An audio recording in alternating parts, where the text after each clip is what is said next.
स्वागत है हमारे YouTube चैनल एग्जाम लवर पर।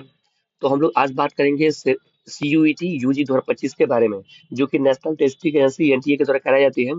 कॉमन यूनिवर्सिटी एंट्रेंस टेस्ट है। तो अगर आपका सपना है कि बीच में आप पढ़े, आपको सपना है कि अगर सेंट्रल यूनिवर्सिटी पढ़े जो कि डिफरेंट आपको स्टेट्स में है, अगर सपना है कि जेएनयू में पढ़े यानी कि जवाहरलाल नेहरू यूनिवर्सिटी में, अगर आपका सपना है कि दिल्ली यूनिवर्सिटी पढ़े, तो आपको एक एग्जाम, अगर आप 12वीं कक्षा का एग्जाम दिए हैं और 12वीं का एग्जाम दे चुके हैं, तो एक एग्जाम आपको देना पड़ता है जिसका नाम है CUET यानी कि कॉमन यूनिवर्सिटी एंट्रेंस टेस्ट। और 2025 का नोटिफिकेशन आउट हो चुका है। आपको करना क्या पड़ेगा? आपको पहले फॉर्म भरना पड़ेगा और आप मिनिमम आप तीन सब्जेक्ट को क्या कर सकते हैं, चूज सकते हैं। ठीक है, मिनिमम तीन सब्जेक्ट है और मैक्सिमम मिनिमम आप तीन सब्जेक्ट चुन सकते हैं और मैक्सिमम आप कितना सब्जेक्ट चुन सकते हैं, पांच सब्जेक्ट चुन सकते हैं, पांच सब्जेक्ट है। तो मेरी सलाह में आप क्या कीजिएगा, तीन डोमेन ले लीजिएगा, तीन डोमेन। डोमेन उस सब्जेक्ट को कहते हैं जिससे आप क्लास 12वीं का किए किए हैं। अगर आप साइंस के हैं तो फिजिक्स है, इसके बाद केमिस्ट्री, इसके बाद मैथ्स है, या तो बायो ले लीजिए। ठीक है, और इसके बाद जीएटी लीजिए। जीएटी यानी कि कॉमन, ये जनरल एप्टीट्यूड टेस्ट। तो अभी हम लोग जीएटी का ही सिलेबस क्या करेंगे, डिस्कस करेंगे। और इसके बाद एक सब्जेक्ट लैंग्वेज लीजिए। लैंग्वेज, लैंग्वेज में क्या लोगे भाई? लैंग्वेज में इंग्लिश ले लो, अच्छा है क्या लीजिए, हिंदी ले लीजिए।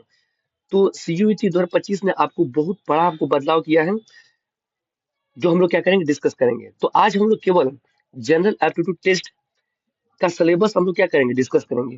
क्या आता है और क्या आ सकता है, ठीक है, और कैसा क्वेश्चन आया है। तो आपका G8 यानी कि जनरल एप्टीट्यूड टेस्ट का हम लोग सिलेबस देखेंगे।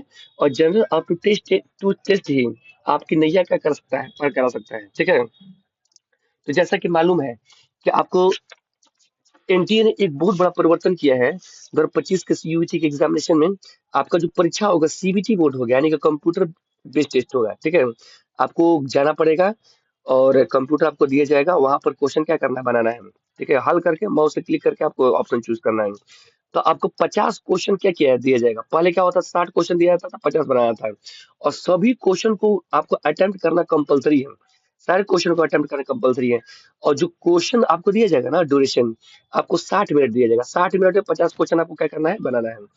और ये देखिए एक और बदलाव हुआ है, एग्जामिनेशन में भी कंडक्टेड और मल्टीपल शिफ्ट है, depend on the number of candidate and subject choice. Depend करता है, अगर ज्यादा स्टूडेंट हो जाएगा तो मल्टीपल शिफ्ट हो जाएगा और नॉर्मलाइजेशन जैसी स्थिति उत्पन्न हो जाएगी। तो आपको समझ में आ गया कि जीएटी का जो पेपर होगा, आपको 1 घंटा में आपको क्वेश्चन बनाना है, कितना, 50 है। और सीबीटी मोड में लिया जाएगा, कंप्यूटर दिया हल करके क्या करना, बनाना है। अब चलिए हम लोग पूरा जीएटी यानी कि जनरल एप्टीट्यूड टेस्ट के सिलेबस को समझते हैं बढ़िया से। Question paper will be content questions from the following topics है। पहला आपको जनरल नॉलेज देगा, जो कि हम लोग 6 क्लास से 10 क्लास, 11 क्लास, 12 क्लास तक हम लोग क्या किए हैं, पढ़े हैं, जनरल नॉलेज है। जैसे 2023 में क्वेश्चन आया कि भारत की पहली महिला मुख्यमंत्री कौन है, तो कौन है, सुचित्रा कृपलानी है। ठीक है, ऑप्शन नंबर क्या हो गया, डी हो गया। करंट अफेयर से क्वेश्चन आएगा, जैसे स्पोर्ट्स से आएगा, अवार्ड से, ऑनर से आएगा। ठीक है, और अपॉइंटमेंट से क्वेश्चन आ जाएगा। ठीक है, और नेशनल इंटरनेशनल इशू से क्वेश्चन आ जाएगा। ठीक है, जो करंट इवेंट है उससे क्वेश्चन आ जाएगा। जैसे एक क्वेश्चन पूछा है, which which Indian has won Ramon Magsaysay award 2023 है। ठीक है, कौन जीता है, डॉक्टर रवि कर्ण है। और रमन मैग्सेस अवार्ड जो होता है ना, एशिया को नोबेल कहते हैं। तो इस प्रकार का क्वेश्चन क्या होगा, करंट अफेयर्स का आएगा। अगर आप मेरे वीडियो यूट्यूब चैनल बने रहिएगा, जीके का और करंट अफेयर्स का संपूर्ण आपको प्रिपरेशन क्या कराएंगे। ये देखिए अगला टॉपिक है general mental ability, numerical ability. ठीक है, तो आपको जो होता है रीजनिंग, रीजनिंग का आपका क्वेश्चन क्या होगा, आएगा। ये वाला टॉपिक, ये वाला टॉपिक और ये वाला टॉपिक आपको मैथ और इंग्लिश से संबंधित है। जैसे देखिए मैथ का क्वेश्चन है, जैसे राजन 7/11 कार्य को 21 दिन में करता है, तो शेष कार्य को पूरा करने में कितना समय लगेगा। तो इसको बनाइए, इसको बनाइएगा ना, तो 12 आंसर आएगा। ठीक है, ये टाइम एंड वर्क का है। अगर ये क्वेश्चन देखिए, रेखीय समीकरण इतना दिया हुआ है और यहाँ अल्फा प्लस बीटा का वैल्यू निकालने के लिए कह रहा है, तो इसको सॉल्व कीजिएगा। तो अल्फा बीटा प्लस बीटा का वैल्यू कितना आएगा, 13 आएगा। ये आपका अलजेब्रा से क्वेश्चन है। तो हम लोग क्या किए, 10 क्लास में अलजेब्रा क्या किए हैं, पढ़े हैं। बस इतना ही सिलेबस में दिया ही है। और ये देखिए रीजनिंग का क्वेश्चन है। ठीक है, किसी कोड को GONE को इतना लिखते हैं, मेडल को इतना लिखते हैं। ठीक है, तो उसी गोल्ड को कैसे लिखा जाएगा, तो गोल्ड को कैसे लिखा जाएगा, इसका कोडिंग बनाना पड़ेगा कि इसको इतना लिखते हैं, इसको इतना लिखते हैं, इसको इतना लिखते हैं। ठीक है, तो इसको आप गोल्ड को लिखिएगा 4 percentage at the rate of 7, हल किया तो बता रहे हैं आपको। ये आपका स्टैटिस्टिक्स का क्वेश्चन है, इसका साथ आंसर आएगा।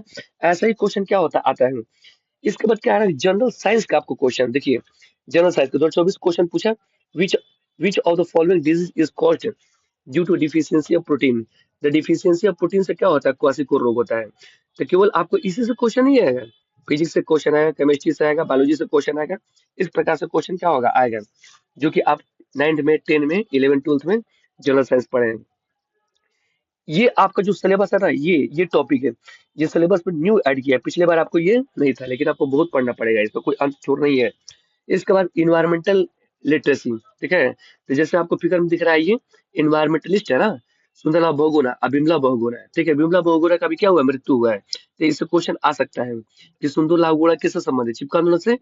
चिपको आंदोलन उत्तराखंड के चमोली के में स्टार्ट किया गया था 1972 ईस्वी में। ये बिमला बहुगुणा का अभी दिन हुआ है। तो इन्वायरमेंटल में क्वेश्चन हो जाएगा, करंट अफेयर्स में क्वेश्चन हो जाएगा। तो इन्वायरमेंटल से बहुत सारा क्वेश्चन आ सकता है, जैसे ये ग्लोबल वार्मिंग के लिए कौन सा गैस रिस्पॉन्सिबल है, CO2 सबसे ज्यादा रिस्पॉन्सिबल है। जैसे टाइगर है, ठीक है। टाइगर प्रोजेक्ट कब स्टार्ट हुआ था, 1973 में। कहाँ से हुआ था, जिम कार्बेट राष्ट्रीय उद्यान उत्तराखंड में, उत्तराखंड से। टाइगर डे कब मनाते हैं, 29 जुलाई को मनाते हैं। टाइगर पुरुष किसे कहते हैं, कैलाश सांखला को कहते हैं। तो इसी प्रकार से इन्वायरमेंट का क्वेश्चन क्या होगा, आएगा। तो ये आपका GAT का पूरा क्या था, सिलेबस था। ज्यादा टॉपिक नहीं लिखा है, लेकिन बहुत कुछ इसमें क्या करना है, आपको पढ़ना पड़ेगा। जनरल नॉलेज है, करंट अफेयर्स है, मेंटल एबिलिटी है, रीजनिंग है, मैथ्स है, ठीक है। General science, physics, chemistry, maths, bio. इसके बाद ये इन्वायरमेंटल लिटरेसी। तो ये पूरा आपका क्या है, सिलेबस है, किसका, GAT का, ठीक है। तो ये पूरा सिलेबस है, आपको बहुत पढ़ना पड़ेगा। आपके पास समय बहुत क्या है, कम है, क्योंकि मई में ही एग्जाम कंडक्ट कराया जाएगा। तो आप मेरे यूट्यूब चैनल एग्जाम पेपर बने रहिए, ठीक है। लाइक शेयर सब्सक्राइब कर दीजिए। एकदम आसान भाषा में इस तरीके से आपको क्या करेंगे, पढ़ाएंगे। पूरा GAT का सिलेबस है, ठीक है। तो आपको वीडियो कैसा लगा, अपने दोस्तों तक शेयर कीजिए।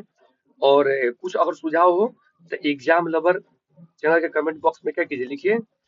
जो आपका डाउट है हम उसको क्या करेंगे, क्लियर करेंगे। Thank you.